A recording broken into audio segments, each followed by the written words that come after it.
ఇక్కడ ఉన్న వాళ్ళందరూ కూడా జై టీడీపీ, జై బాలయ్య, జై సిపిఎన్, జై రకరకాలు అంటున్నారు కదా, మీరు మాత్రం జై రాజంపేట అన్నారు.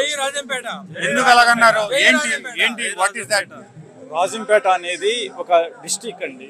డిస్టిక్ చేయాలనేసి మేము ఇప్పటి నుంచో సిబిఎన్ గారిని కోరుతున్నాము. ఈ ఇష్యూ ఇప్పటి నుంచి స్టార్ట్ అయింది. అంతకు ముందు జగన్ కాడి నుంచి ఇది ఆల్రెడీ జగన్ ఉన్నప్పుడు రాయచోటిని, రాజంపేటను కాకుండా రాయచోటిని జిల్లా కేంద్రంగా చేశాడు. అన్నమయ్య డిస్టిక్ పెట్టాడు, కానీ అన్నమయ్య పుట్టింది మా రాజంపేటలో, కానీ రాయచోటిని అన్నమయ్య డిస్టిక్గా చేశాడు. ఇప్పుడు మేమేం కోరుకుంటున్నామంటే రాజంపేటని జిల్లా కేంద్రంగా చెయ్యాలి అనేది మేము ప్రతి ఒక్కడు రాజంపేటలో ప్రతి ఒక్కడు గత నెల రోజులుగా కథం దొక్కుతున్నారు.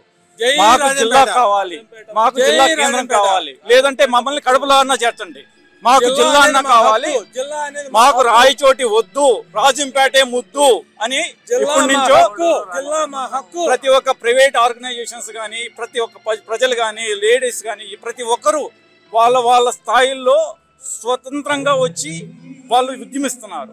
లేకపోతే కలిపేయండి. కోడూరు మాకు సపోర్టుగా కోడూరు నియోజకవర్గము, కోడూరు రాజంపేట అనేది సెంటర్ అండి. కోడూరుకి కానీ రాయచోటికి కానీ సెంటర్గా ఉంటుంది. అందుకని రాజంపేటని ఆల్రెడీ ఇది ఎంపీ కాన్స్టిట్యున్సీ,